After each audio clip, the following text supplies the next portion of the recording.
Play to Potential podcast.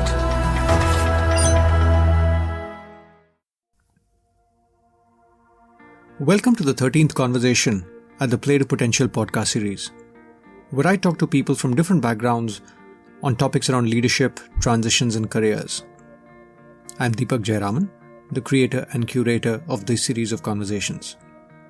My objective from this podcast is to have learning conversations with a range of people and share those curated insights with you. This time, I'm excited to be talking to Karthik Reddy, managing partner at Blume Ventures. Karthik has an MBA from IIM Bangalore. He worked in Amex for 3 years after that in Mumbai, and then went to Wharton to pursue his MBA. He subsequently had a range of roles including banking, tech, strategic planning and corporate development before setting up Blume Ventures around late 2010. In our conversation, we spoke about how he thought about his career at different points, specifically focusing on how he thought about going to Wharton after a degree in IIMB. We also spent some time on venture investing as a profession and how it's different from some of the other investing professions like angel investing and private equity investing. We also spent time on what it takes to do well as an investor and his perspectives on transitioning effectively from some of the other adjacent industries like consulting and banking into venture investing. We delved deeper into his perspectives around what differentiates great entrepreneurs from the rest, and he shared his perspectives on how some of these entrepreneurs scaled up as the business grew. Without further ado, over to the conversation.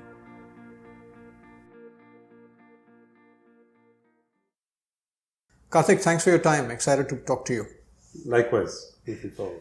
And before we dive in, why don't you tell us a little bit about what you do and more importantly, why you do what you do? So, I think technology has kind of always fascinated me, more by way of personal adoption, education, just being in those markets. So, always wanted to do something around it. And a bunch of circumstances led me to a collection of experiences, both in the US and India, which made me want to be in the midst of all of it and not maybe tied to one idea or two, but arguably hundreds. And that's the luxury you have as a venture capitalist. So driven by that, but why do I do this versus, arguably more lucrative jobs or more higher paying jobs relative to my peers? I think it's a tough ride, but it allows me to essentially do 2-3 things that I love a lot, which is, one is clearly, I think I have a view on where the world is going. So typically a good investor should have that. But you can have it in various forms. You can have a market view and play on small arbitrages in a currency market or a commodities market. Or you can fundamentally see if you want to shape the world. So in some sense, I think you have to have this notion of a little bit of idealism always tucked away, with, of course, the healthy dose of reality to survive in the world, to actually be a venture capitalist. So I don't think that streak has ever gone away.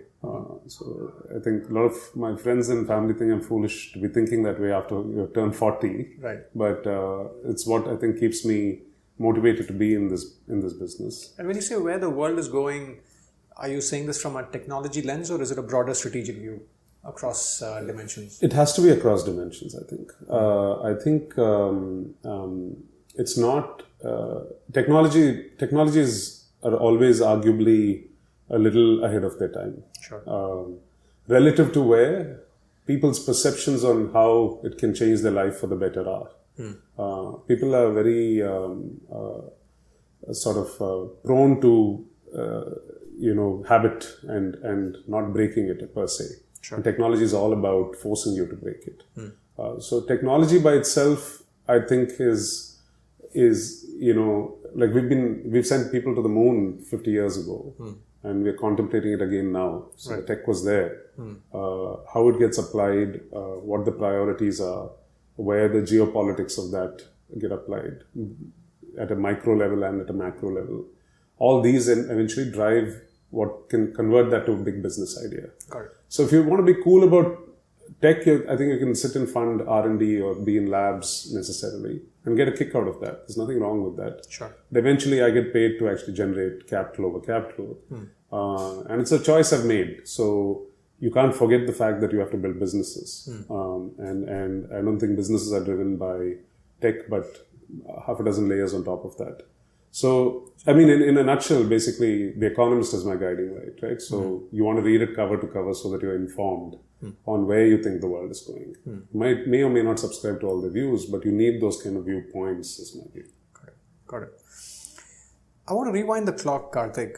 Again, this is more of a selfish ask because I get asked this question all the time. Sure. I went to IIMA from 97 to 99, and then I went to London Business School from 04 to 06.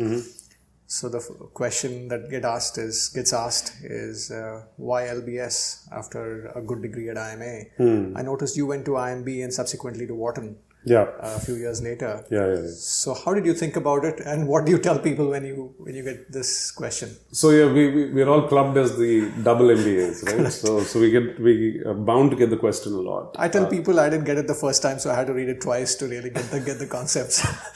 No. So, and I say I have a different answer.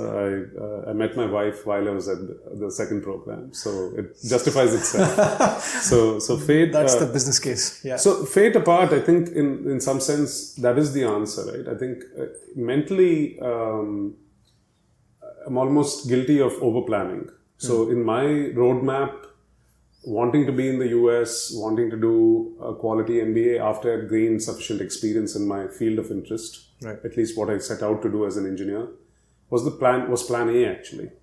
So my situation is a little different, where I actually had all these admissions and scholarships to consider and didn't unpack in IIM Bangalore for 2-3 weeks because I was still contemplating whether I should just go. Oh, you had a fork in the road at that time Yeah. Okay. So, and that was not for an MBA though. And that will kind of answer your question as well as to what advice I gave. That was for an MS. But the plan was the same. I would go there, do 2 years of masters because I needed an entry point into the US, probably in operations research or optimization, areas which I still curiously love and fund a lot of, though I don't have time to get into the guts of those. But those were areas of interest. And then I thought, then it opens up an avenue to work in the US for 3-4 years. And then the MBA is the natural extension of that because I enjoy piecing together all the elements of tech, business, etc.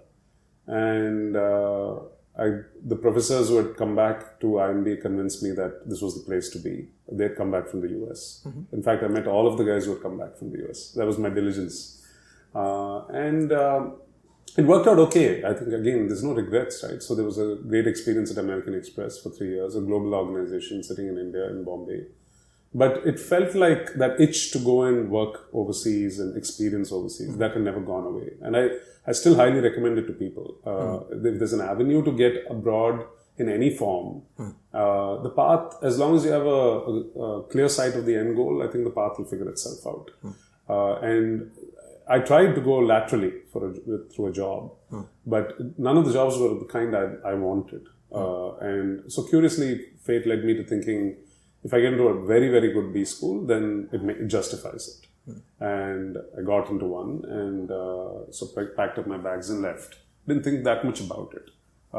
And 2-3 transformational things happened, right? As I said, I met my wife there and made great friends. So I think business schools are about networks. Yeah. So how can you not appreciate that you just bought yourself into a global network? Sure. A lot of them have come back and people are LPs in my fund. Those networks still are very valuable. And so there's no second guessing that. The question is, and actually for the business that I do, networks are very powerful. Right. So it's almost like I went and did a second MBA for all my portfolio founders. In retrospect, right? They're gaining from it. So there are a lot of young Indian entrepreneurs who, by choice of what I do today, are actually gaining from my networks. That leveraging your balance sheet of relationships. Absolutely. And so I think there's no crime in it per se, as long as you know that you've gotten something uniquely different in the second time around. Though I think the need for it is dying down. I think if your head is clear about that's the end state, I would advocate differently. I don't think this fresher going into an IIM is a good idea. It's avoidable if you can. If you're just hungry for being in a classroom back again, competitive, don't want the kind of jobs that you're getting you're smart enough, you think you can crack a CAT-like exam and go into an IIM, which still is 50% of the class, then maybe you should do it. But today, on the flip side, the opportunities for those graduates have changed dramatically. That's true. Yeah, when we were the last batch of IIMB who had 0 foreign placements come into the batch, right? Other than maybe Olam, actually. Or some of the trading houses which came on, unfortunately, day 6, day 7, they were thought they were not sexy enough. That's changed dramatically. True. So if you're truly driven, either you choose that first path and say the work experience really doesn't matter. But if I had to put my wisdom hat on, work for 3, 4, 5 years if you can, and then go enjoy the MBA. And I think that's the reality. You just enjoy the class, the interactions, the professionalism a lot more. IIMB was an extension of Roorkee. Very true. I think for me also, I could relate because when I finished IIT Madras, the choice was between going to UT Austin for a master's and taking a job in one of the companies or going to IMA. So you know the story. Very disparate choices, but again, mine was sort of I didn't do as much research as you did, but it was one of those fears of not being able to come back, sort of the X = X+1 trap that a lot of people get into. Yeah. So I said, let me maybe de-risk that. It was as shallow as that. But anyway. And moving on, Karthik, you've been an investment banker, you worked on the tech side, and you worked in corporate roles. What was the trigger for you to get into early stage investing, if you were to think about the time you took that step? So series of steps. I think it was, so when I went to the US, I went writing my essays. My essays basically said that I wanted to be a Wall Street guy. Right? So that was the natural path because I didn't know anything else. I landed there and find that, and this was the 99 boom year in the Valley. So I was there I did a Silicon Valley trek and a Seattle trek, and it was transformational. I actually went for a demo day, like a demo session or a conversation in Amazon, in Microsoft. And so we were looking at all the cutting edge companies back then. And it just sort of, I think the switch went off saying, this is where I want to be. Not necessarily the Valley per se, but at the middle of understanding how technology can be transformational to business. And that could be sitting inside of a financial services company, it could be sitting inside of a telecom company. And those are the kind of jobs I started looking for suddenly. Unfortunately, it never played out. The bust happened before even the summer internships. And people, and the US is very specialized. So either you take this like leap of faith and somehow stick around in a geography and make it work, which may have happened, but when you combine visa issues and all of that, it becomes complicated. And so took the view that, let me try and get as much work experience around these areas that I like. And as a result, I got like this mishmash of work experiences over a decade in a telecom software startup, in a Reuters-owned company, which was basically a tech-led brokerage, what were called ECNs, Electronic Communication Network. And when that company got sold to NASDAQ, Instinet, the trigger was like, I'm still not doing what I want to do. And maybe I should come back to India and invest 5 years into figuring out what I can eventually get into. And venture was always on top of my mind. These firms that you see today in the industry were just getting born then. And why the move to India? Why was that a part of the equation as against doing this in the US? I think it just takes much longer if you haven't had, your fate hasn't dealt your cards well. So if you're in the wrong industry, wrong geography, no visa, you need a visa sponsorship, you don't have experience, very specialized economy. So if they say, oh, you haven't worked in venture, why should I take you, right? And I've tried all of that. It's not like I didn't try. Had a startup idea going, thought maybe India is the right market for it, so I should come and sit here with that idea. So there's a bit of everything. Came here and realized that I've run out of all my savings with this idea. And I need to get back into the workforce. And again struggled because no one could slot me here as well. And the venture guys were just starting, so nobody was interested in taking one more US return guy who just had ideas and energy, right? Early 30s back then. So again, in India, I had a multitude of experiences, right? Both looking at media, telecom as a banker, and then working eventually with the Times of India group, which was fascinating because it's just such a vast array of media that you get exposed to. And in that process, thankfully, I started getting engaged with the early stage ecosystem because Times was thinking of a corporate venturing program. Interesting. So all of these, I think the timing, one, it came together. And again, if I take a step back, I know I have a lot of young 32-year-olds in the team, but there's no substitution for just the wisdom of working in 15 years across a multitude of industries, multitude of roles. And I honestly think it makes me a better venture capitalist. So you can, like all entrepreneurs, learn on the job. They're not born CEOs or CTOs, etc. Right? So similarly, I learned. I could have started at 32 and learned on the job. I think I'm better for the richer experiences that I gained. All of them add up. So eventually, to me, it somewhat ties into the first question: what do I do? Why I do this? I think working with a proxy for what I could have done if I could clone myself is what eventually I end up funding, I think. Sort of vicarious involvement in absolutely. So it's one step removed. It's actually many steps removed. But I enjoy the actual active engagement with those founders rather than the passive. So you can sit in later stage companies and really not have that much of a touch with the core of the business. Or you can do early stage VC and actually influence a lot of things.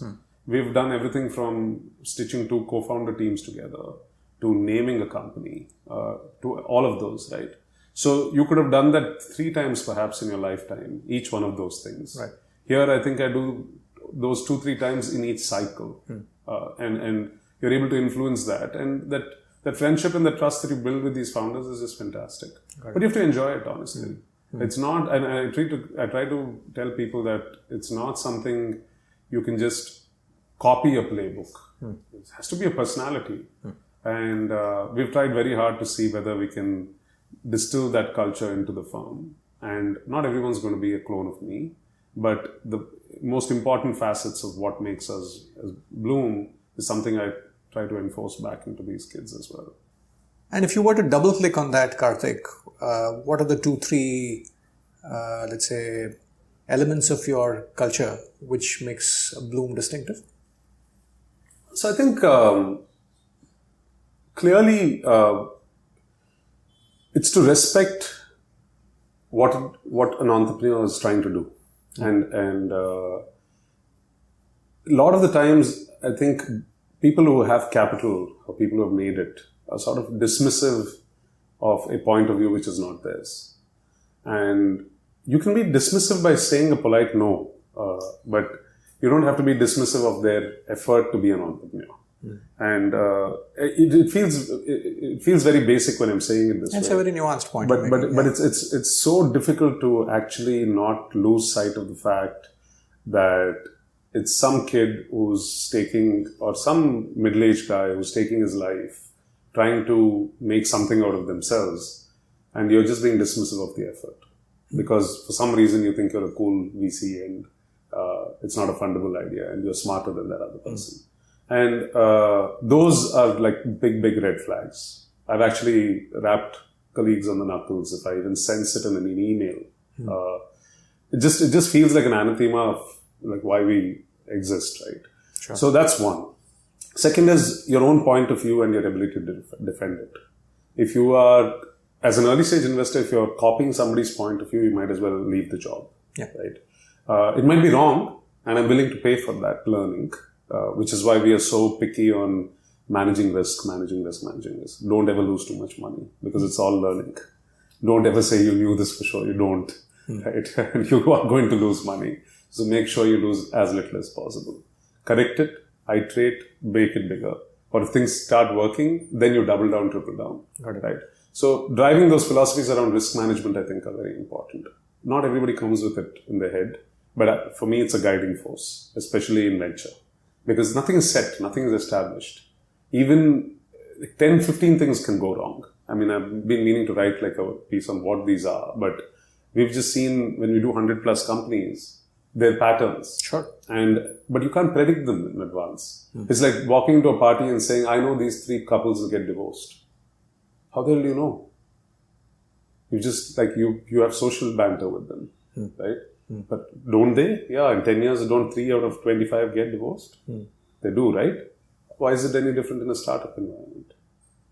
So there are so many things that can go wrong, and you shouldn't lose sight of the fact that you know what's going to work for sure. So you keep hedging against that. So I think that philosophy of understanding, what founders' problems are and trying to solve for them is very, very critical for us. It's not like board meeting to board meeting. Sure. It's like, and for that, you'll have to gain an immense amount of trust from the entrepreneur.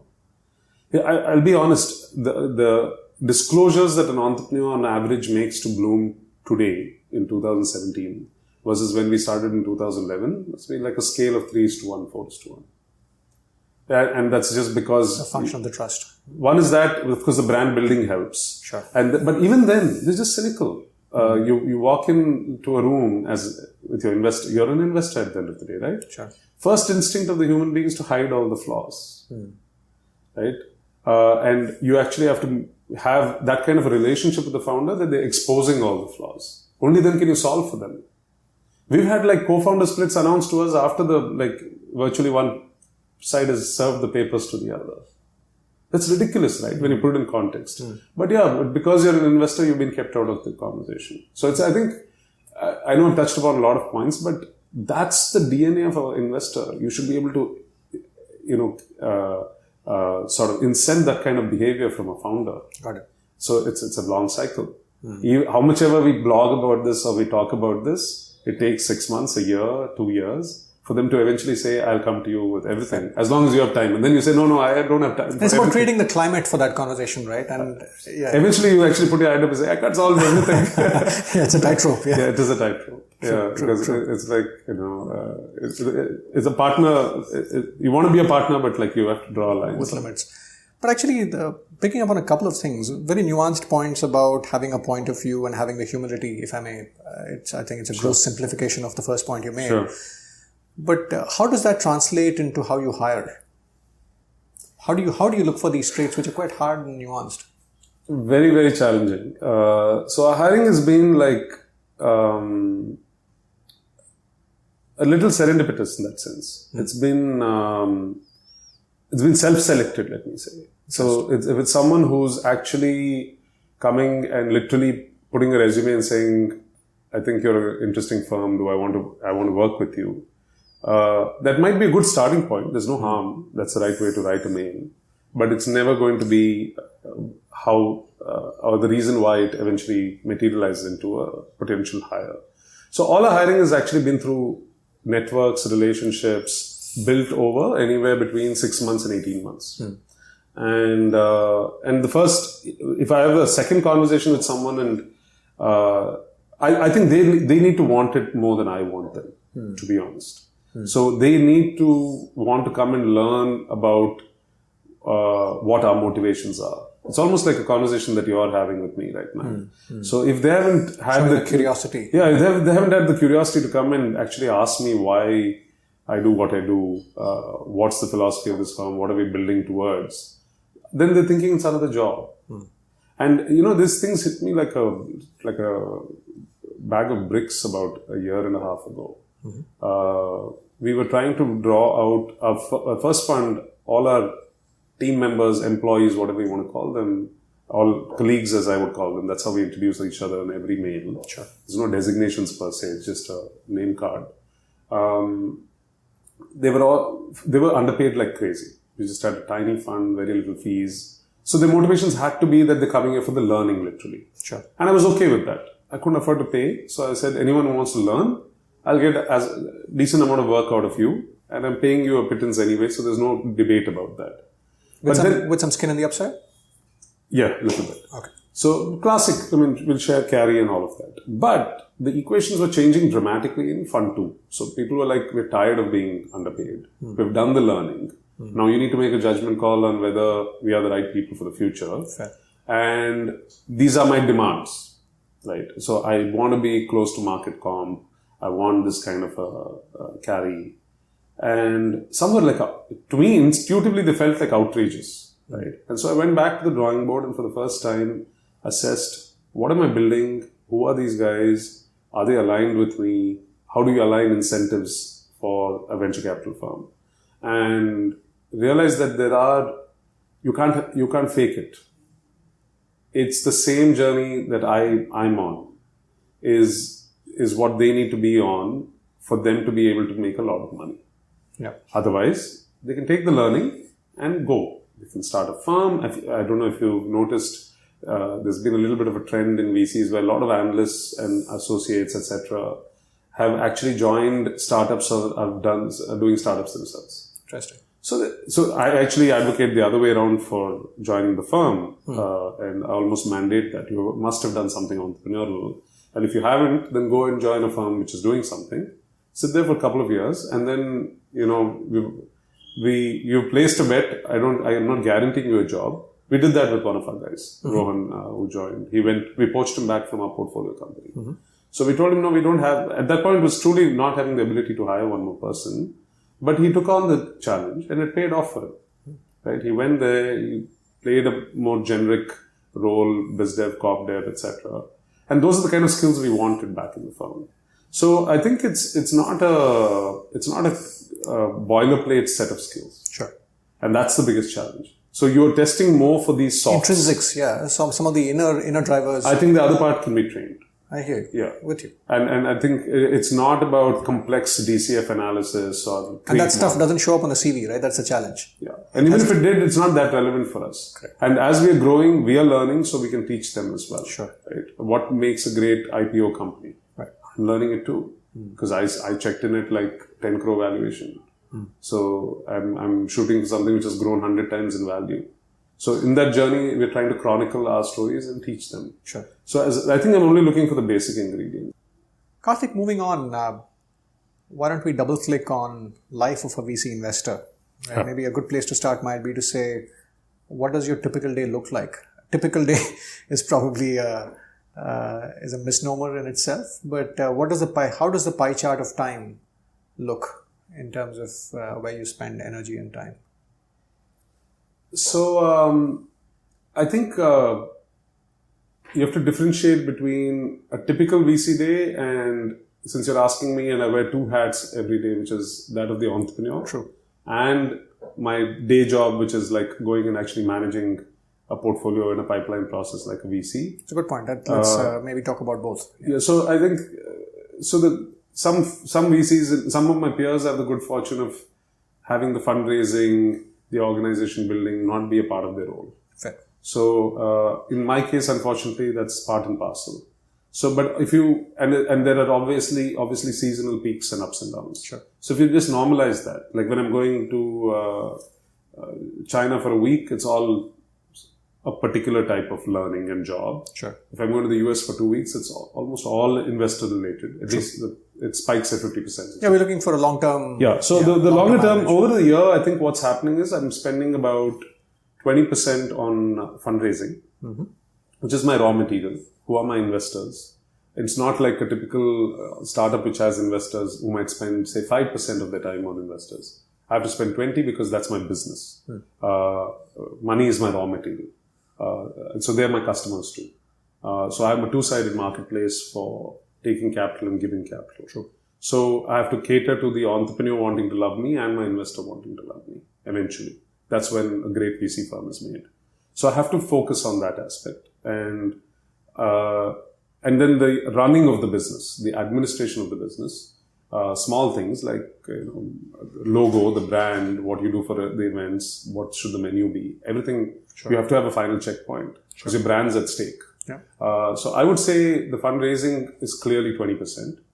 I would say the organizational stuff is 15 to 20%. So that's already, unfortunately, takes away. Unfortunately, I say because I'd rather do the other part 100%. Right. But it's a trade-off. I mean, would I work for someone else or do I work for myself and get the upside? It's a trade-off. So 40% goes towards my entrepreneurial hat, which is I have to run the business, I have to bring in the moolah. It's like the CEO kind of hat. Yeah. It's not like there's a CEO role, but I'm saying as a founder. Institution building kind of a hat, yeah. And then the other 60%, I would say, is 1/3 pipeline, 2/3 portfolio. So the pipeline, once in a while, you feel like, I don't need to invest right now, so I should just take a break from it.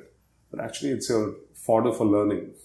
So if you're not meeting enough young people, different technologies, often enough, you can get rusty very quickly in this industry. That's how you stay current in the market, right? Absolutely. In a lot of ways. That's our business, right? We have to be ahead of the curve. And so if you're not seeing what's at the peripheral edge of the curve, then you're already behind. So you can't distance yourself too much. But on the other hand, your money is already sunk into your portfolio. So that is the biggest chunk. Right. So it's and I think if you go to one level lower, since we're on the topic, I think the other two parts will shrink to about 10-15% at most. What value they're giving back to the organization. And they would also similarly have a 2/3, 1/3 split, but it'll be of a much bigger chunk of their time. Understood. More like 80-90% of their time is available, unlike 60% of my time. Got it. Fair enough. And going back to VC investing as a career option, one of the things I'm always curious about is, what are the must-haves or nice-to-haves, both in terms of experiences and traits for people to succeed in this profession? And specifically, I'm curious about what's different here versus investing at different points of maturity. Let's say PE investing or, seed investing. Again, I'd love for you to double-click on your take on what's the recipe for success. If that is one. Yeah, so I think seed and VC are somewhat similar. Correct. The traits are about the same. I think the weightages are different. What I mean by that is, so at least I'm a strong subscriber, and I think broadly the whole world will agree to the same traits. That in seed and venture, you're pretty much have to have a grip on, as the market view becomes important because market sizing is very important. In seed and venture, you're playing a lot of high-risk bets and hoping that some become massive, which means you can't ignore market sizing anymore. There is no concept. Angel is very different. Angel, you're playing for your own money. So I don't mind putting money in a beer house, which gives me 10 times my money. But if that journey was 10 crores to 100 crores, as a VC, it's totally uninteresting. Because I'm not looking for predictable small multipliers in dollar terms. So that's the difference, right? Which, by the way, is more like private equity investing. So I'll come back. So it's almost like... the risk-reward profile is very different is what you're saying. Yeah, absolutely. Right. And so if you're doing seed and venture, therefore, you're playing every bet you're making, you're hoping that you're shooting for the moon. And relatively speaking, so one could be $100 million moon, one could be $1 billion moon, but the moon's never. It's not a $10 million moon. Yeah. There's nothing like a $10 million moon in the venture business, right? So when you're shooting for that, then you have to truly want and enjoy shaping your views from the market and where the world is going. You can't sit in a corner and say I'm distanced from everything and I can build despite that. All market forces influence you. Yeah. Customers, regulators, who will put money into your companies next, IPO markets eventually, everything. And then, of course, what every VC in the planet will tell you, founders, team, founders, team, founders, team. Yeah. So your entire judgment is on judging people, and which is what I've realized is a super tough job. Judging where people might be 5-7 years from now. In terms of their maturity, their ability to scale an organization. Do you see this guy as a CEO of a 100% company? Because the reality is 9 out of 10 times that's the odds you're playing for. Right. You're not going to get in a professional CEO at that level. And it's not about him and two buddies somehow figuring it out. Can he scale to that? And those are not trivial is what I've realized. In private equity, all these risks are stripped out. You're not playing for any of these risks actually. You're just playing for business model risks, founder integrity because you're giving him a boatload of money. And in India, the fear typically is people, when they're giving their money to these founders, they figured out the founder got here without too much money. He knows how to cut every corner. So can I trust him? Can I trust him to use my money wisely or only in his self-interest? And that arguably is a problem everywhere, but I'm just saying the value systems and the ethics and lines are grayer in some parts of the world than in other parts. Sure. Right? There are not as many black and whites in India, right? And so private equity then becomes understanding competition, understanding whether this business model is viable, understanding whether I can grow 3x, 4x, and also knowing that I'd never want to lose money on this. So look at this mindset shift, right? I'm actually modeling an Excel model, showing it to my LPs and saying, I lose money 4 out of 10 times. It's built into the DNA. And there the guy says, I can't lose money even 1 out of 10 bets. And I've spoken to 3-4 PE investors and that's what they tell me. So and how do you, and with such a, when you're investing in an idea which is so nascent, how do you even mathematically model for risk, right? Just out of curiosity, is there an art? No, how much of it is an art versus a science, right? It's all art actually, in the sense that the art is in the estimation. The science is in the fact that we are also shamelessly feeding off existing data. We're not geniuses that we are contemplating how this can get there. So as much as people might say that around a Facebook, there was a proxy in a Google, they might not have thought Facebook might make that much money in advertising, but you have to make that proxy bet in your head. Sure. So at least at a certain point. In the early days, you're essentially saying the US does that far better than us, and that's why they're the mothership of venture capital. Is they're able to take this punt that if this is so sticky, if people are willing to spend time with something, eventually somebody will pay. So if you tell me, is there a science to it? Of course there's a science to it. Okay. But is there an ability to know exactly how to value it? That's an art form, right? That's a punt, and it's market specific. I mean, with no disrespect to anyone in India. Firstly, you wouldn't be able to build those kind of companies in India because we're not able to think that way. It takes 40, 50 years of evolution to think that way. So even if we did think, and now with no disrespect to my US peers, there's no way I would pay the same value in an Indian market, right? Because the market conditions are different. Right? Your ability to monetize, that's the science. Right? So apples to apples, same company, I will pay half the value in India. And a lot of entrepreneurs crib and say, oh, that's not fair. My peer is getting 2x there. So yeah, go build in the valley. Market conditions are different. No, just go build in the valley. You'll get it. You're that good, right? How many Indians have emigrated? They're co-founders in 1/3 of the valley companies, from what I hear. Right? So go do it there. You're playing for these conditions. You also get a driver at 15,000 rupees, right? So choice. These are life choices. Truly. Right. Yeah, there you will figure out, you'll ride in an Uber, you don't need a driver, but those are life choices. So there, you can't ask the VC ecosystem to adjust for, the different market absurdity that exists in some other market, right?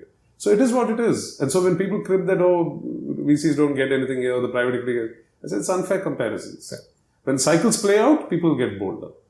And that's actually the art again. It evolves because it's constantly an art form. So today, rules of thumb, since you asked that question, when I'm paying some guy more than 10, 15 crores of valuation, firstly, where does that number come from? It's basically actually how valuable is the founder's time? How good are they? They're committing 3-4 years to it. How solid is the idea? But it's not about that. It's actually how much to dilute the guy. How much money does he need to get there? So this is all scientific in some sense. Fair. And then you're working backward and saying, okay, whatever they do with my 3-4 crores of money, can they prove enough traction that they can get beyond 60-70 crores of free money in the next round? They can't. Then why would I pay more than 20? I want a 3x. That's my risk matrix. That differs from me to the next guy to the next guy. Fair enough. So those are the art forms which evolve. We all learn, iterate. And you have your heuristic that evolves. It's all heuristics. Yep. In a nutshell, that's the right way to. Got it. It's all heuristics. There's a market heuristic. There's a firm heuristic. Correct. And everybody plays by that. Makes sense. And if I look at people that are successful venture capitalists and once again look at where they come from, right? Yeah. In terms of the experiences they've had, what are some of the patterns that emerge? Do you have a sense of what that pie chart might look like? Honestly, I don't.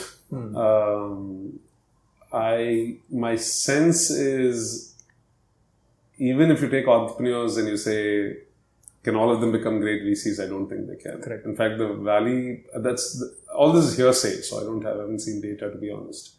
So I won't belabor the point too much, but most people say some entrepreneurs make good angels, because that's their DNA, to be helpful, to help put a 100K they make terrible VCs. Because that's a different job. And the failure mode being, and the two things. There's a discipline that you have to have around managing money. Okay. When it's yours, it's a different rule book. Right. When it's what's called opium in our industry, very jocularly, other people's money. So when you're dealing with other people's money, addictive. Yeah, it's very addictive, and it's a very different proposition. It's a different trap. It's not the same rule book. That's why I said you have to have a discipline around how you invest, right? How you exit, how you return money, and that's what my customers on the investor side actually appreciate. So if you're telling an entrepreneur who's built tech businesses to say now you're going to become a financial services business, which is what it is, it's not an easy jump. Good point. Second is the classic problem of entrepreneurs being very sure of what worked for them and almost being in denial that other models can work. And I honestly believe every one of these legendary success stories is a different, slightly nuanced, different playbook. Right. The broad general principles of business are about the same, right? But if you look at the entrepreneur himself or herself, that I think it's a very different path. Right. Different backgrounds, different approaches, different team structures. So where's the playbook? And then people who have actually experienced it and built it a certain way don't know any other playbook. Good point. And find it very difficult to adapt and give the benefit of doubt to other folks. So fundamentally, I honestly don't know. It's a classic mix. I think people have come from working in startups, building startups, being in consulting, being in banking. And I haven't gone and done a resume review on seeing who pulled it off best. And a related point, Karthik, also, I'm curious about failure modes when people transition from one industry to another. You touched upon the failure modes when entrepreneurs move into investing, because it's a different business and you need to move away from courage of conviction in your idea to being open to other ideas. Similarly, if we for a minute look at the failure modes when people move from consulting to VC investing. Yeah. And then if you could subsequently talk about banking to investing, are there 2 or 3 failure modes that people should watch out for? I think it depends how deep-rooted your behavior is in your prior industry and how married to that behavior you are. And I think that will make you a poorer VC investor. I don't think it's that much about failure mode. Because I'm an advocate that everything teaches you something. Correct. So if you're able to take that as learning and apply, it's actually going to be very powerful. If you take that as baggage and saying nothing else will work as well, it's a problem. So let's take those examples that you brought up, right? So if you take consulting, usually most people apply very well-established frameworks. And venture is all about destroying them. Right? So if you come and say, my skill is to apply the framework and build a new one and know where the world is headed, and I'm going to be the innovator of that framework. And it's not like they have to be a genius. They just have to learn from the market. Right. They see 6 new different types of marketplaces working. You become an advocate. So you will see a lot of guys who are like, in the US, they're like, blogs are followed by 100,000 people. And that's because they're thought leaders in this classic consulting mindset, consulting frame. Some of these are journalists, some of them are consultants, but they've gone and applied that core skill to venture in the way they should. It can easily be a trap in the other direction and say, oh, this doesn't work. That's precisely the point. 9 out of 10 great businesses in using tech and disruption and in the short life cycles that this is an exciting business, venture is an exciting business, happen only because you've disrupted an existing framework. Got it. Right? So that I think is the consulting trap. Banking, my sense again, I might be wrong. Again, the best bankers who probably move to venture are truly believe in very, very long-term relationships. And I think banking is conventionally a deal-making / transactional deal. Correct. Right. Correct. There are some who will espouse that they're relationship oriented. There are some who maintain them. It's very tough when you have a year-end goal and you have a year-end bonus. You need to keep a momentum, yeah. No, but even if you worked with a great guy last year, if you can't contribute to your bonus for the next 3, if you sold his company, let's say, what are you going to do with him? Your wealth arm might talk to him, but you have no reason to, right? So that's a much tougher thing to, they profess that, but how many actually practice it is the challenge. And in our business, you have to see the same guy for 8-10 years. My first fund guys are still thriving, right? Some are dead, but they still come back. So it is only a relationship business. So I might be reading too much into it, but I feel like that transactional DNA might get in the way. Got it. Right? Especially early stage. Because it's all about like nurturing, not dealing with and we did touch upon the entrepreneur pitfalls. Yeah. Karthik, moving on, I'm curious about the early few months whenever somebody joins a new place, right? Whether it's a new industry or a new company or a new culture. And specifically in the VC industry, what I find interesting is that it's a long lead time in terms of feedback of performance, right? It takes a while before you get a sense of how you're doing as an investor. So what's your experience or what's your advice to people to deal with the first passage of play till the real feedback starts kicking in? So I think if they've already joined, it's too late for one part of the advice, which is what we give to a lot of people who come knocking on our door, which is saying find any avenue which allows you to work with startups as much as possible before formally enlisting as a VC. So even if you're doing it in your early 30s, goes back to that exercise that I did for myself and for the team. If you're not ready for a 10-15 year journey, it's a non-starter. Correct. The economics are that way, leave alone just actually going through the success path. Even the economics are back-ended. Yeah. So why are you joining if you don't believe in the journey that long? So it's almost like committing to a 15-20 year journey / relationships, set of relationships, even with the people who run that firm, the philosophy of that firm, etc. And saying, I'm smart enough, give me the job. So we encourage a lot now, given the variety of portfolio that we have. So go join one of our portfolio companies. How can we see a startup experience hurt? I mean, it's fantastic, right? You learn so much. And depending on what your skill set is, even though you might be a mature 35, 40-year-old, advice is always go as early as possible. Not necessarily, if you want to sign up as a co-founder and you fall in love with an idea, even better, go try out the journey.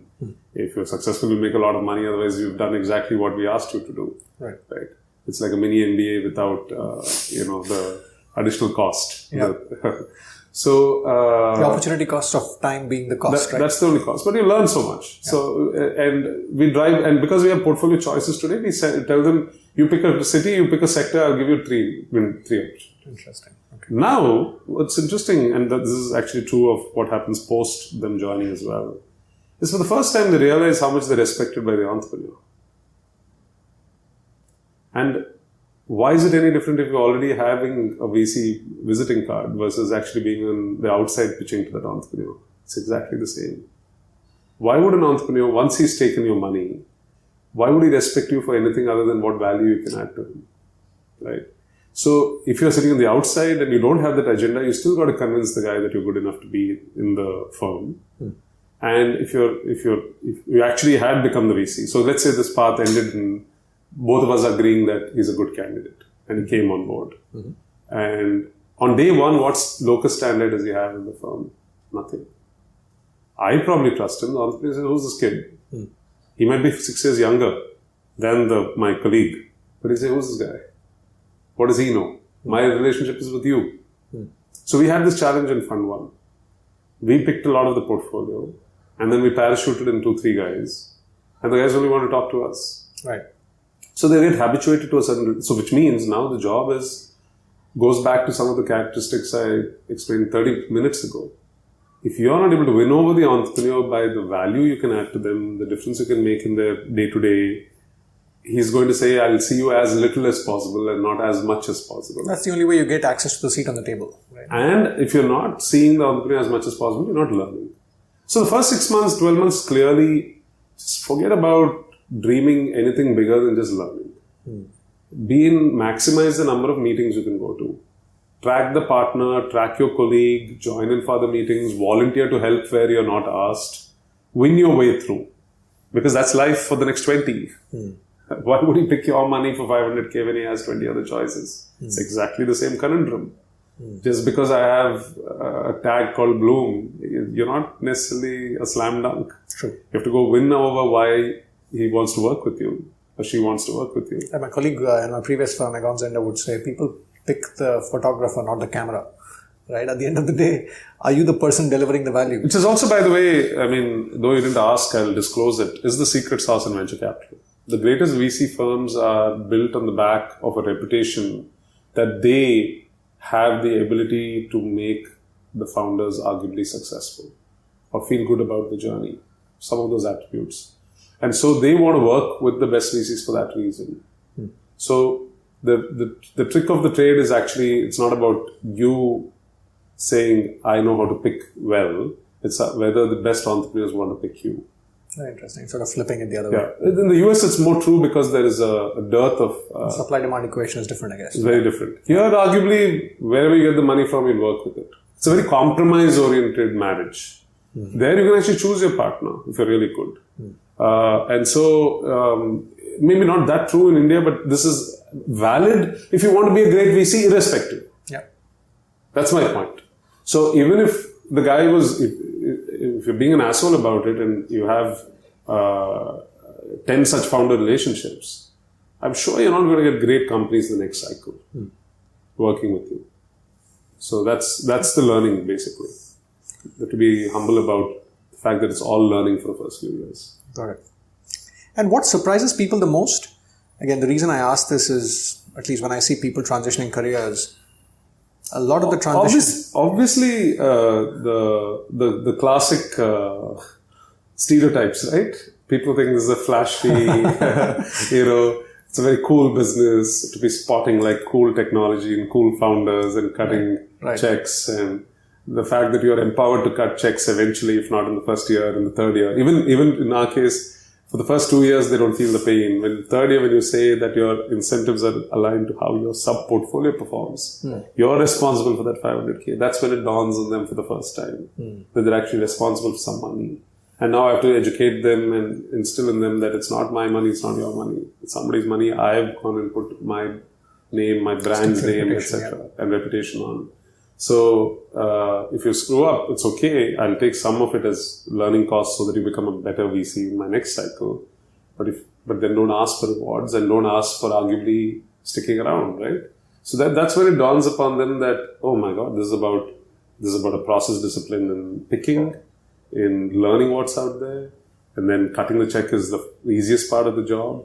You need to actually nurture and watch this investment.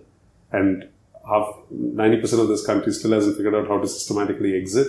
And so that conundrum is still in everybody's head. Like, what have we done in the last 10 years? Have we figured out the entire cycle? Right. So all the sexy part is fine.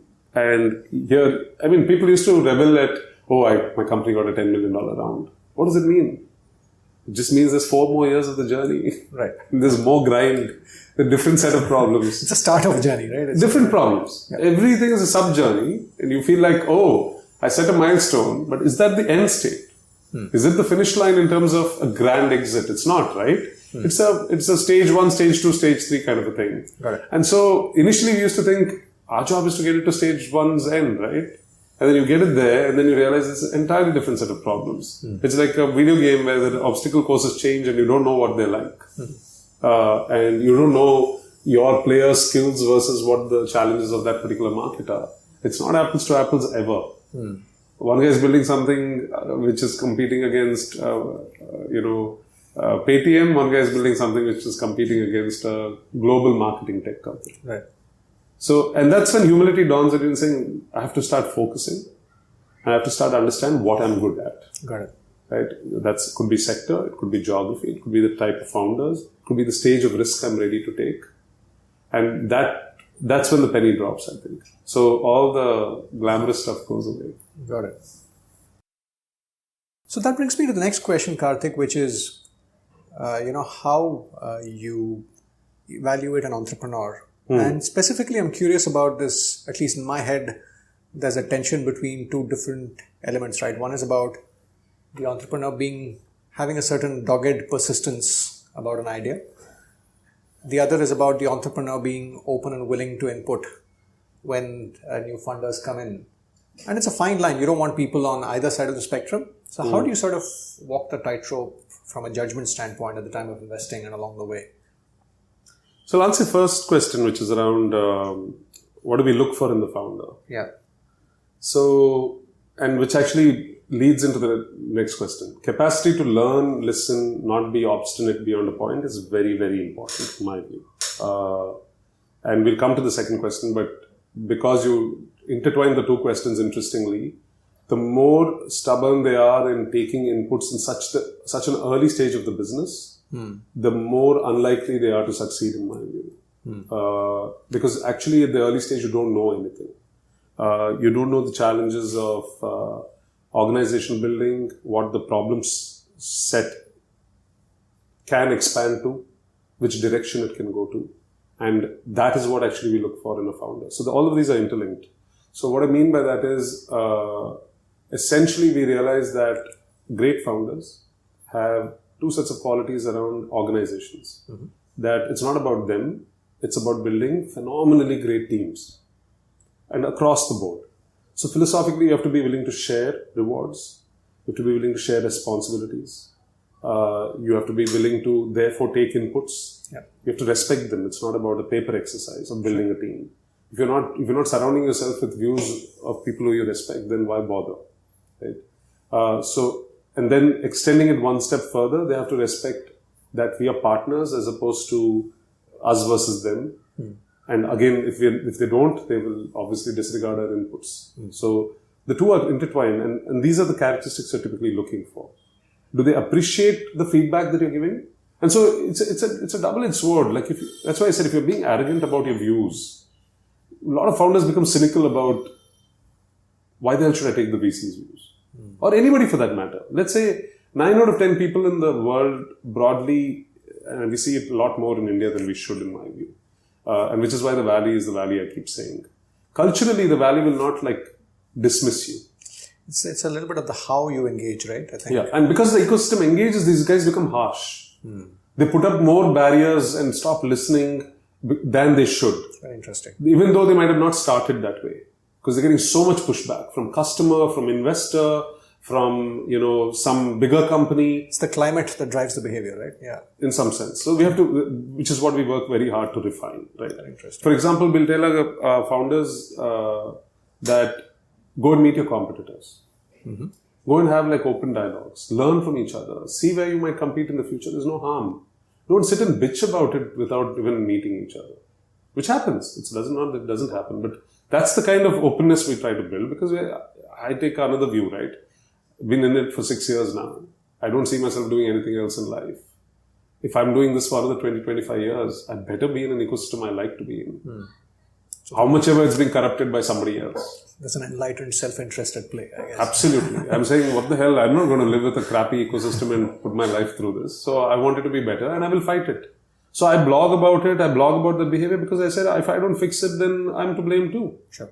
So that's one aspect. The other aspect, I think, is truly whether they're passionate about solving a very specific problem, and not one of the other two things. So you say, what's unique in that? I'll tell you what's unique in that. There are lots of founders who think there is a fashionable problem to solve. That's not the founder we're looking for one. And the classic, unfortunately, entrepreneur hat that India was willing to put on people was, as long as you know कि अच्छा business करता है या अच्छा पैसा बनाता है तो अच्छा entrepreneur है. That's not startup venture investing. That's every other type of investing, but it's not venture capital, early stage. If you're trying to pick there and saying, I want a decent probability that this succeeds, you have to and look at the odds that are stacked against you. We've been talking about it for now. It has to be that this person is passionate around solving something in the world. Even if he's truly hardcore Madu Guju style wants to make money, it's got to be around that. Then that passion comes through and it reflects in hiring, it reflects in your ability to build a business, capital. every element of not perfectionism, but like a great product and brand that you build. Without that, it's just danda. Let's get it done, right? And I think there's a huge difference. The second difference is it's not about just the problem you're chasing. Sometimes people fall in love with the solution they're selling. Very interesting. So they say, my product is a rockstar product. You're saying customer doesn't think so. No, but I don't care. Mine is a rockstar. It goes back to the listening point, right? Yeah. So if you don't know how to listen to your customer and adapt and not lose sight of the fact that you are solving the same problem, please focus on the problem, not on the solution. But how do you suss this out at the time of evaluating the entrepreneur? I think you question them on whether they have thought through what behavior they're influencing, why are they doing this, where was the origin of the problem in their heart, right? Why did they think they should chase this idea? Sometimes backgrounds, to throw up cues on this. So Sam Altman gets credit for it. A lot of us think, but he blogs it better. So Sam Altman says, I always start with the childhood. Right? And so you want to understand the person deeper and their motivations, not simply the fact that they came up with a cool idea in the college lab and decided they wanted to become startup entrepreneurs. That might be good enough. I'm not saying no, but at least ring fence the risk. Got it. Right? That's all I'm saying. And as a startup grows, Karthik, what have been your observations around inflection points where the organization begins to overtake the entrepreneur in terms of the leadership required, right? I guess in a lot of these situations, since you're betting on an exponential growth, there's risk of the business or the organization becoming too big for the person at the driving seat. Where do you see, is there a pattern around when that discontinuity starts getting amplified? So, again, unfortunately, I think there are too many schools of thought. So I wish I could slot things and put a formula around it. I honestly still am struggling for it. And the legendary stories, right? Whether that's Steve Jobs or equivalent, if you look at actually Elon Musk's ventures, he's only built one from scratch. All the others, he's actually gone in as that guy who needs to be parachuted to take the idea to greatness. Even Travis, for that matter, in the Uber idea, you're not the original guy who thought of it. The idea was someone else's.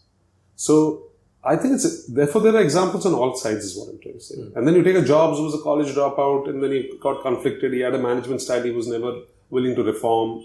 And then the guy will say, boss, you own X percentage of the company, the board runs the business. I will tell you how it should be run. And kicks him out. So where's the playbook here?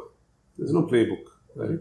I think what a good founder and good investor / board should constantly educate and monitor is, should we keep looking for good people even ahead of their time? So you don't wait for inflection points to perfection. Then it always becomes contentious, is my view. Understood. Right? So if you think X, Y, Z, and so your point around, is it around a funding milestone? Is it around a revenue milestone? I wish it was so predictable only because the path of the startup itself has not become predictable in India. So then try to build predictability around any of these is very, very difficult.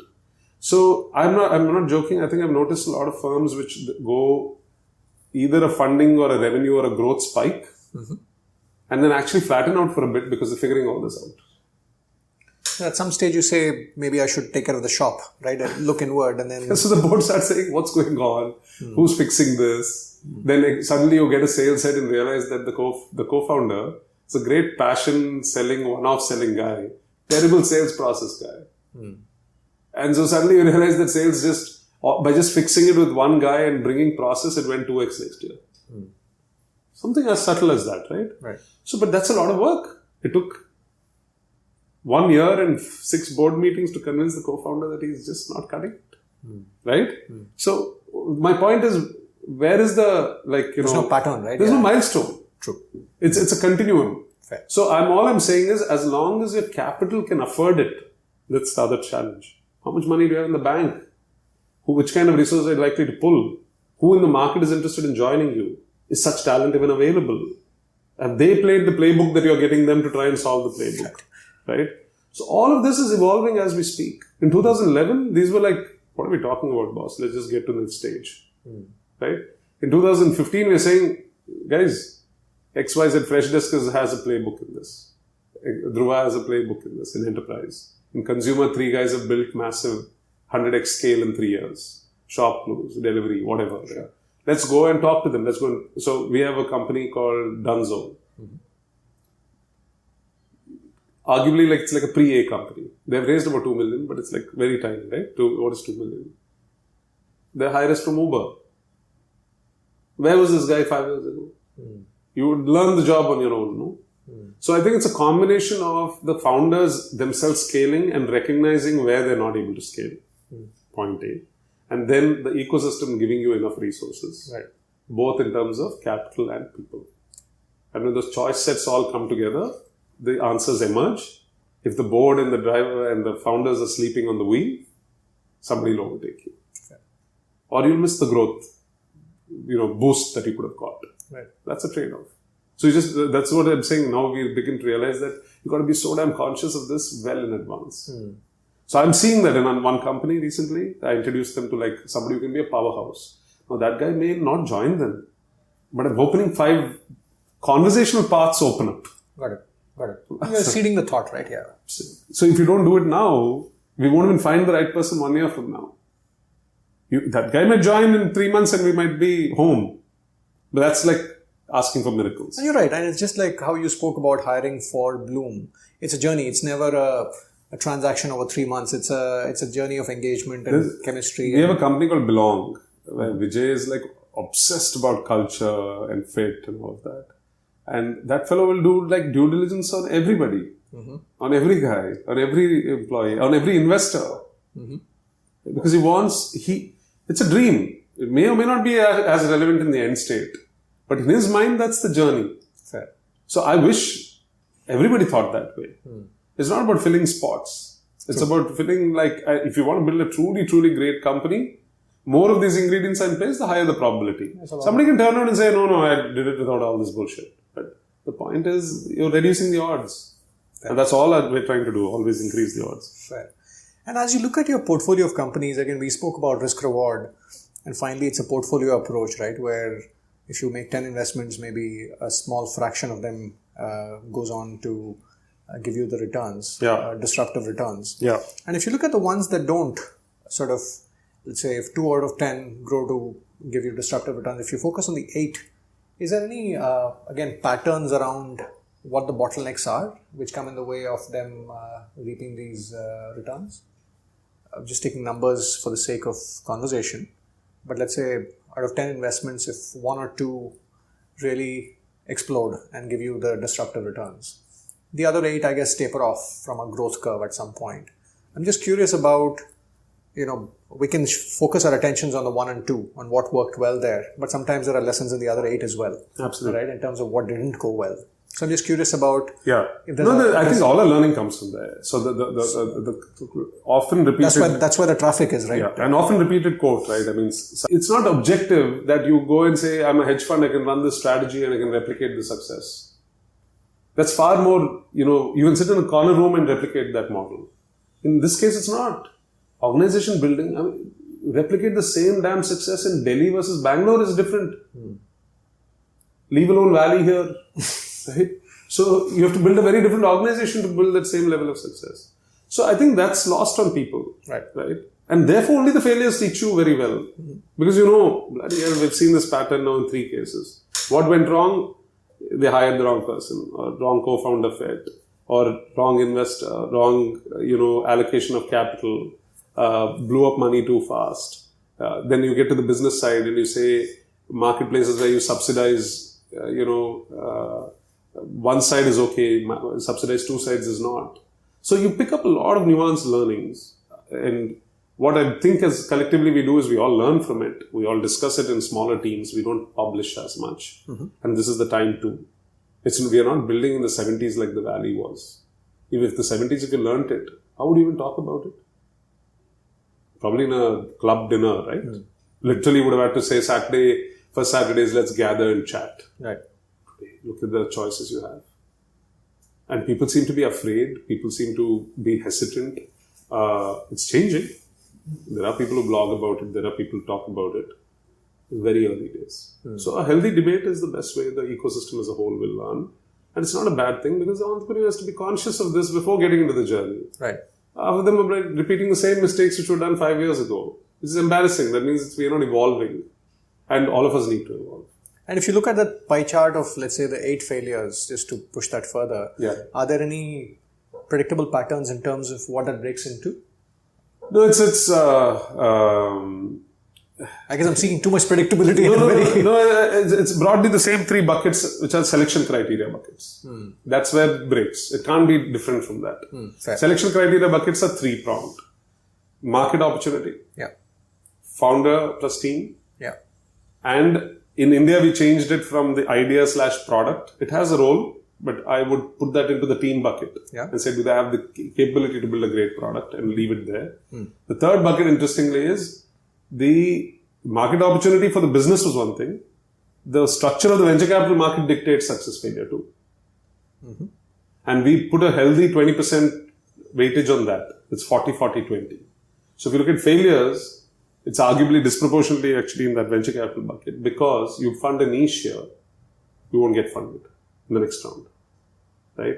If you build a sub-optimal $50 million business, which in the US would have got acquired for $50 million, in India somebody will pay 5 for it.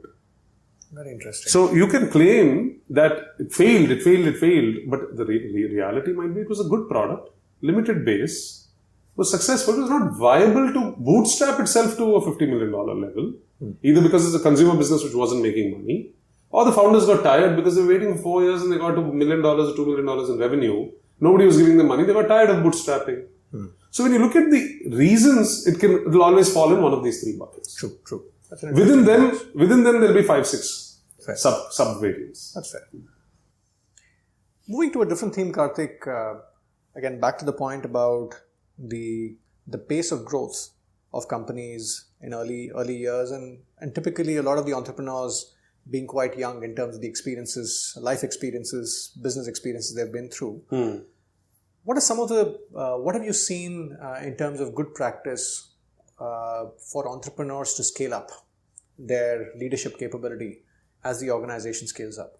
What do good entrepreneurs do? I think they inevitably take a year or 2, but the best entrepreneurs start sharpening we used to joke about it in business school, vision, what is mission? It's almost disastrous if we don't have it in a startup. It's counterintuitive actually. The startup needs it more than the big organization. The big organization reflects it in the scale to which it's already been built. And there's a certain momentum that takes it there, right? Yeah. You go and find some part of, let's say, my last day job was the Times of India, right? Right. You go and interview 10 people, you figure out the vision for yourself.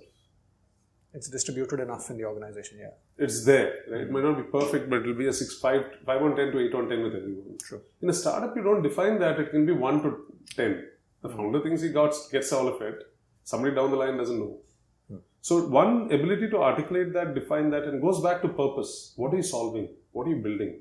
Because to me, that attracts the best talent, that attracts the most missionary of team members, and eventually the leadership that you might want for your company, right?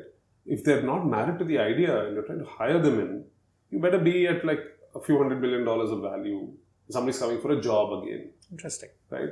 And so I've found that the best founders actually are able to win the best people from the market basis this, not simply throwing money. Vision and purpose. Which if you had thrown money, then you fall into these traps of having built random organizations at random scale. I would not random scale too rapidly without having any emotional connect with what you're building. So at first drop of some situation, whether it's funding or whatever, all of them are out of the door. It's hunting for guys. Like that's what I'm saying. If you are seeing, there might be. I'm coming up with empirical things on the fly.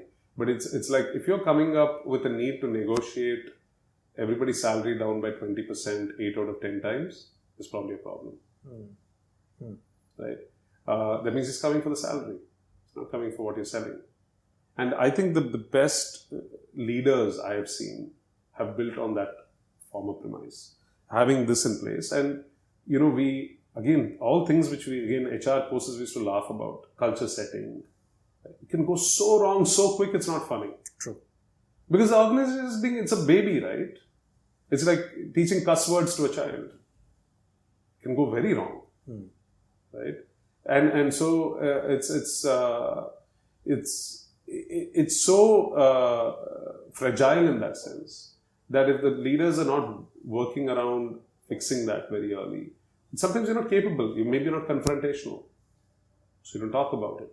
And actually, just building on that, are they at a point in time in life and maturity to understand the nuances? Back to your point about no substitute to experience. Yeah, absolutely. No, you're right, and right in that. So some of them get it intuitively. That's why I think the best founders are the best founders, because they just get it. Others seek help, others don't get it, and so that's your matrix, right? The disaster waiting to happen, right? They should ask.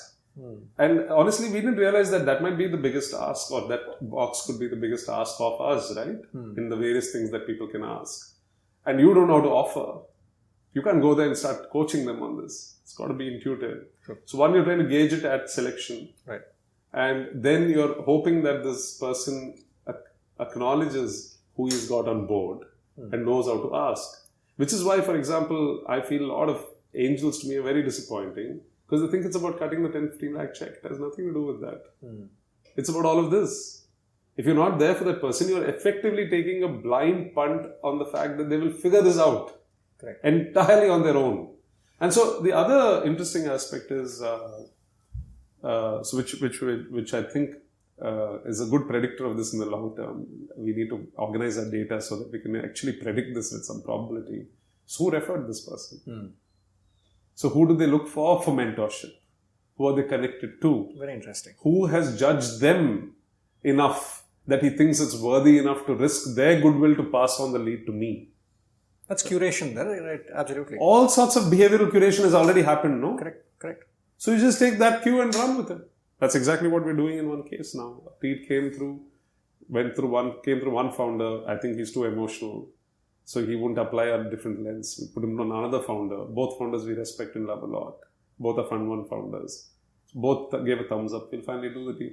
It's very interesting. If I were to sort of use one of the things that who's now Rajiv, who's now the global CEO of Egon Zenda, he was a partner in Delhi. He would always say, when you source a leader through another referral whom you trust, who's an accomplished leader and a trusted leader, that always carries higher weightage, and you can pound the table with a lot more conviction than somebody that you pick up from LinkedIn. Just to sort of give you the other extreme. We get 3,000 pipeline, right? Right.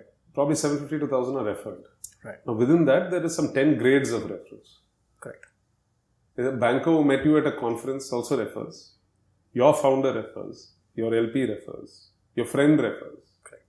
Everything is a different quality of referral. Very true. And if you're able to eventually build and so people say, I wrote this in my blog and said, unfortunately, you have to come to us referred to have a decent probability of even getting heard.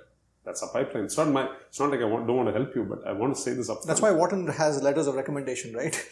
I mean, everybody can write a CV. I mean, it's you need some market validation. Absolutely. Right? And so in these cases, it's all about that. There, whatever said and done, you can't, unless the guy is a criminal or something, he comes to us 2 years and goes away. Right? Actually, here you're putting millions of dollars behind this person. There's lesser of a pinch. There is a bigger bet. He's paying. At least you're paying for that learning. So you better get it right as early as possible. Got it. Lovely. Just a few things to wrap up, Karthik. Sure. Again, we've discussed about a bunch of things, but 3 things that they didn't teach you at 2 business schools, just to make it to drive home the point. I think I'll tell you what served me very well, and I think I didn't learn them at business school. Just me, I think it's a little bit of personality and a little bit of iterative learning that helped me understand the world better. Sure. One is definitely importance of communication. how you communicate, when, where, why, how actually is a lot of the magic sauce. I don't think we paid any attention to it, right? I think you should that's all you should teach in business school. How do you deal with different stakeholders in life, right? If you can do that, you're like in most business situations, 80% of the way home. Correct. Right? You might not do transactions. That's what I said. You can turn down the person. How you turn the person down is the art. Right? How can you not teach that at business school? So I wondered about that a lot. That's definitely number one. The second, again, it's a personality thing. And we shouldn't be, we should rather, and I don't know how you teach it, but I think it's always personal. It's never business. And just the hard learning again. Everything can come back to bite you, right? And so and everything shapes you. So how does business, in this notion that was described by, some Wall Street dialogues or movies, that it's business, it's never personal. How is that again not filtered into your education? I mean, it's like going to parenting school and being told not how to parent. And being told this is what happens in the second trimester, third trimester. But when the baby comes, I won't tell you how to. It's a fundamental disconnect, right? I hear you. I feel very sort of disturbed by that. Because unfortunately, I think there is one segment of the audience in the class who might think this is what we're here for, to be like bang the table kind of aggressive alpha male businessman. And I just feel like that might work for you and 5 people. What's the rest of the world? What's their opinion of that? Sure. So that's second. And third, I think we talked a lot about it in business school, but I think what we were not encouraged to do is to apply it in practice a lot more. So your thought frameworks and case studies of what works. This goes back to your success stories. To some extent, here and there, a professor will throw in a case study around what didn't work. And you have a debate about it. My point is both teach you frameworks of how to see risks and see what works, what doesn't work. Still at a cognitive level, right? Now tell me, apply it to everything that you are comfortable with and break it down and show me what can be disrupted. So if my point is, it's not about tell me whether Uber was cool. You take an area, or the professor gives an area and says traffic or cabs or whatever is broken in the city, fix it, come back with an idea. Right? So it used to be projected as business plan competitions, entrepreneurship classes. I think that's bullshit. Everybody should go through it. That's so limiting in thinking of, if I can make money off this, what is the idea? It's fascinating, actually. It's almost like the difference between reverse engineering what's working in the world versus programming the world for the future, which is a very different mindset, right? And B school is often about reverse engineering what's working in the world today, which necessarily does not translate to building the future. Right? This I might be paraphrasing, but there's a very famous quote, right? The reasonable man adapts himself to the world. The unreasonable man does not. And the world progresses because of the unreasonable world. Yep. So that, again, when you're sitting in business school, why are you educating an entire bunch of 800 people, 500 people to go and play by the playbook and not change it? So this framework for change, I don't think is driven hard enough, deep enough. And I think it should be part of every course, every curriculum. So we say you're doing HR building, where is the world going? Like, why is a new media outlet today projecting the future of jobs? Why isn't like a business school doing it? You're supposed to be the pioneers in this thought leadership. So it's there in theoretical frameworks, but I don't think the students are forced to apply it. So I missed all that. I just feel like, wow, that's all business school should have been about. These 3-4 things. And one piece of advice, career or life advice that stuck with you the most? Advice is, I think, it took a long time, but I think advice has come down to where I'm at in life today, which is the cliched, love what you do and you'd never have to work a day in your life. Again, once you're sitting in this position, you appreciate the earnings, the income, the learnings from everything you've done, but you wonder, what nonsense, why would I do anything else? And why isn't everyone in that position? Right. I don't expect everyone to miraculously, it's luck of the draw. You can find it in your second year, you can find it in your 10th, you can find it in your 15th. But I think if you're not striving for it, you're going to be miserable. That's an interesting point. Again, that segues to the next question, which is about, one is about attributing it to luck. But is there a way, again, if we sort of pick up the transition from B school as a moment where you make a choice in direction, and then maybe subsequently how we navigate our ship, is there some headline thought on what one could do to maximize the odds of finding oneself in this position of loving what you do? I think it's difficult on how I don't have an easy solution for it. Maybe goes back to one of those things, what they didn't teach you at B school.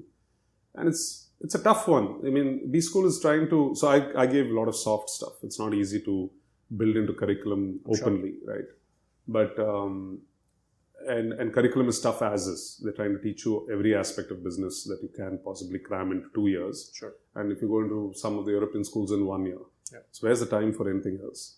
But if you're truly going there to sort of change course, try to find your path, trying to see where you want to be in 15, 20 years, shouldn't there be again more application of time and mind to that point? So at one level there is, within 3 weeks of joining business school, the first pre-placement talks and all of that start, right? So there is that orientation is there, but I think it's very bland. The company is coming and telling you what it does. It's a series of sales pitches, right? By the companies. Exactly. Where are the people? Where are the roles? Why aren't these Q&A video webinars with alums who are actually in the industry? So why am I not being invited by IIMB or Wharton to tell them what post 15, 20 years of working, where I'm at and what, this blog post that you're doing is fascinating because I think that's what all that's the B one school... of the objectives of why I'm doing what I'm doing, right? Which is amazing that you're doing it, but that's what every B school kid should be doing it at age 23. So at least it goes back to the very first point you asked me. Why 2 MBAs and how... It's the path. I'm not saying I'll define the path for you.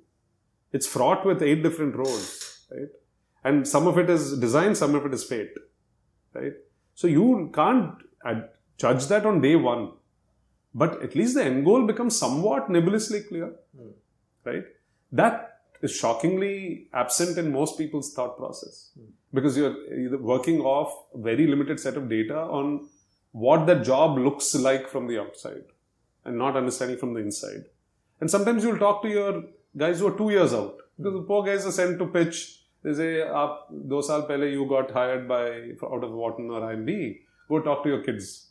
What the hell do they know, yeah? It's the guy who's actually spent 20 years who knows. Been through that journey, right? Yeah. Let him speak passionately. I'm not saying you should diss it.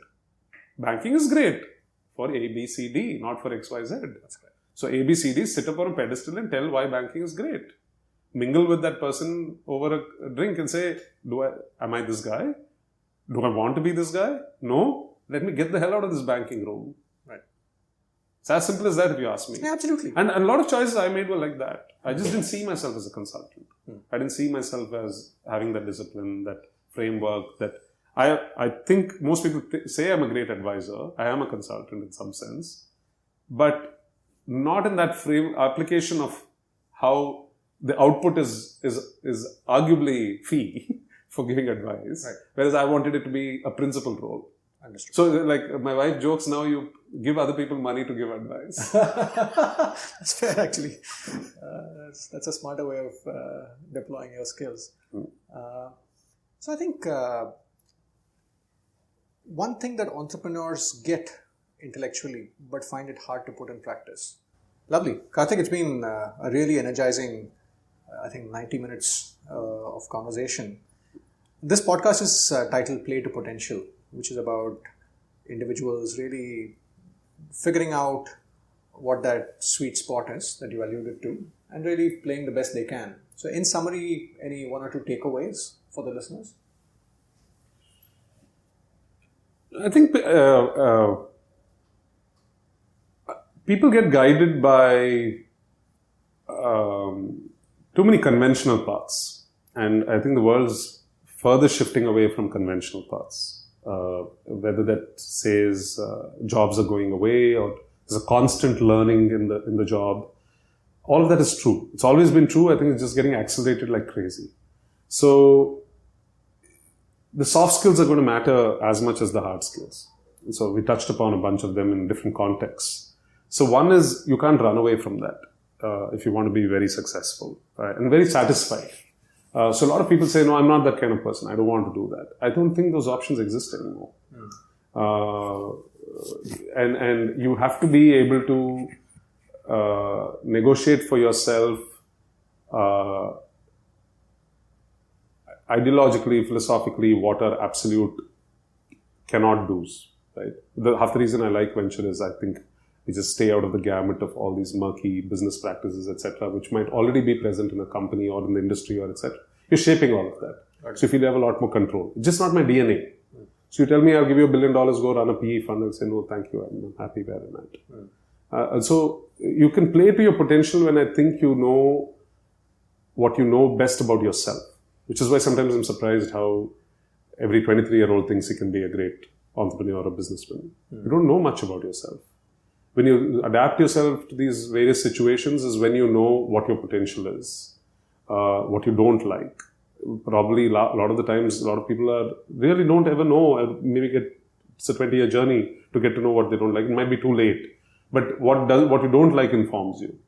So I think knowing one's potential itself is such a big challenge that if you're not open about discovering that, then you're always going to be suboptimal in some sense. Might be happy, but you might not be playing to your potential.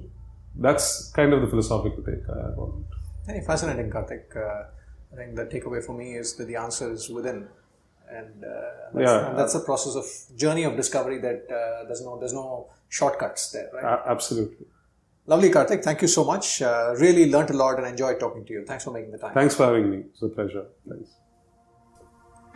I hope you found the conversation purposeful. Thank you for listening. For more, please visit playtopotential.com. You can also catch the podcast on iTunes, Stitcher, and other popular podcast apps. If you found this conversation of value, you might also like to listen into my conversations with Avnish Bajaj and Karthik Hosanagar, where I covered similar topics. I look forward to having you at one of the subsequent conversations at the Play to Potential podcast series. Bye now.